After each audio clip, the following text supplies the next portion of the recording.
Let's go, Broncos! The buzz surrounding the Denver Broncos' plans for the 2025 NFL Draft is absolutely electrifying, and there's a lot to unpack as we get closer to the big day. Sean Payton and the front office are clearly in win now mode, and if there's one thing that's become abundantly clear, it's that Denver isn't just looking at the grocery store shelves for the NFL Draft. They're looking at the premium aisle. The Broncos are expected to make aggressive moves, and based on internal correspondence and real-time fan Q&A sessions, the names linked to Denver are enough to make any true Broncos fan sit up straight. Before I tell you all the details, make sure you've hit that like button, but only do that if you're a true Denver Broncos fan. If you can, leave a comment saying, "Go Broncos! My heart bleeds orange and blue." Now buckle up, because we're diving headfirst into what could be a defining draft for the Broncos' rebuild under Sean Payton. One of the hottest topics buzzing through the fan base is the potential trade-up scenario for tight end Tyler Warren, currently projected to go as high as 14th overall, right in the neighborhood of the Indianapolis Colts. Warren isn't expected to slide to Denver's 20th pick, but here's the kicker. If Warren slips past the Bears at 10,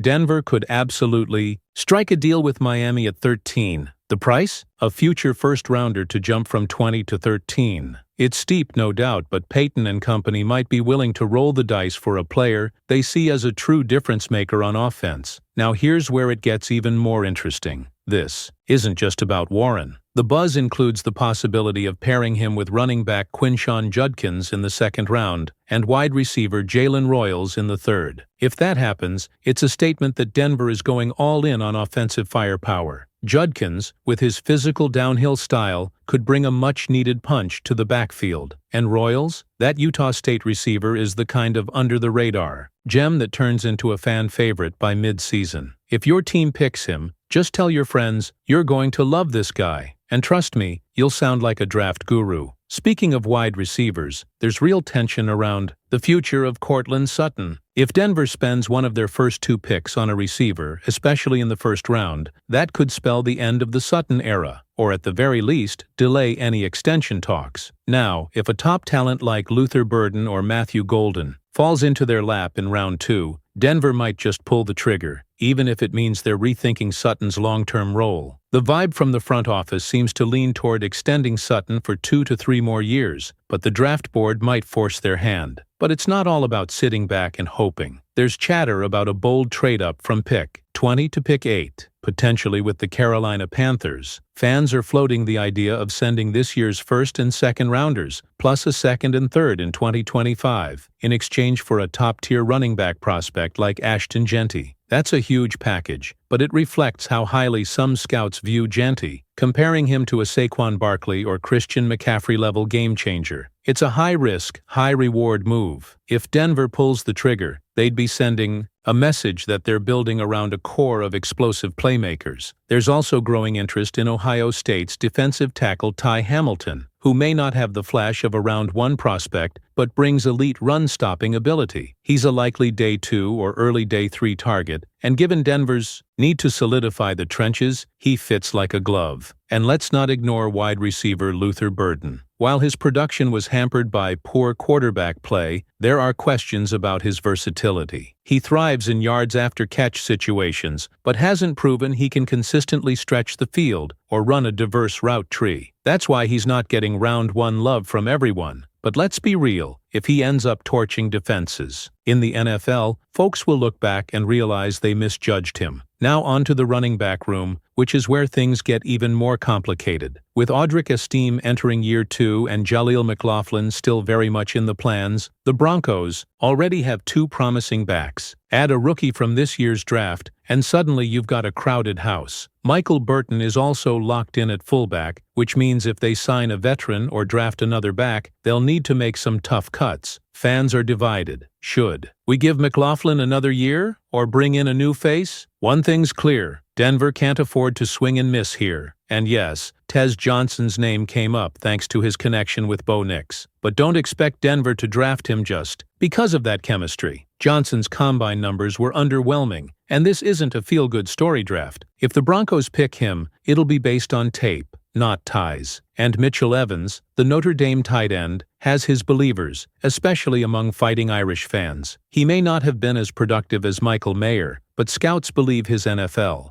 game could shine brighter than his college tape suggests. As for potential dream duos like Omarion Hampton and Caleb Johnson in the backfield, it's fun to imagine, but stylistically, they're too similar. Think Thunder and Thunder, when what Denver really needs is a Thunder and Lightning combo. Someone like Devin Neal out of Kansas would be a better fit as a lightning complement to Hampton's bruising style. So here's the big question. Will Denver go all in on a trade-up for a star running back like Ashton Genty? Or will they stay patient, build depth, and let the board fall to them? Or maybe, just maybe, the Broncos front office has something else up their sleeve entirely. When you start stacking all these possibilities, trading up for Tyler Warren, banking on a mid-round steal like Jalen Royals, adding a physical bruiser in Judkins, or even making a shocking leap for Genty, the strategy begins to take shape. This isn't a team that's content with mediocrity. Sean Payton knows exactly what he's doing. He's building a roster that doesn't just want to compete in the AFC West, they want to own it. But of course, this all hinges on what Denver decides to prioritize. If they go heavy on offense in rounds 1 and 2, then maybe Courtland Sutton's extension is back in play, and this group starts to gel as a more dynamic unit. If they hold tight on Sutton and still invest in wide receiver talent, it shows a clear effort to future-proof that room and give whoever the quarterback is, whether it's Bo Nix or someone else, multiple weapons from day one. And speaking of Bo Nix, that's a whole separate layer. We've already heard speculation about a late-round flyer on Tez Johnson due to their college connection, but the odds aren't great. Denver's not going to waste a 7th-round pick on sentiment. The combine numbers don't lie, and unless Tez's tape tells a vastly different story, he's probably not in the Broncos' plans unless they've already taken care of business with more pressing needs. Now here's something else we have to consider: the draft value of players like Ty Hamilton, Mitchell Evans, and even guys like Devin Neal. These aren't flashy names, but they represent the kind of smart, foundational picks that build sustainable success. If Denver can balance upside with reliability, they can use this draft to strengthen the middle of the roster, where championship teams are made. And then there's the wild card scenario. What if Denver does trade for a defensive force like Kayvon Thibodeau? Far-fetched? Maybe. But in a league where Brian Burns is on the move and front sevens are getting reshuffled like poker hands, nothing's off the table. A pairing of Garrett and Thibodeau would be deadly on the edge, and if Payton sees a window to get a game-changing pass rusher, he might just pull the trigger, even if the Giants aren't quite ready to part ways with their guy yet. Broncos country, the next few weeks are going to be wild. Whether it's trading up, holding firm, or swinging for the fences with a surprise pick, we're on the edge of something big. This draft could be the one that changes everything.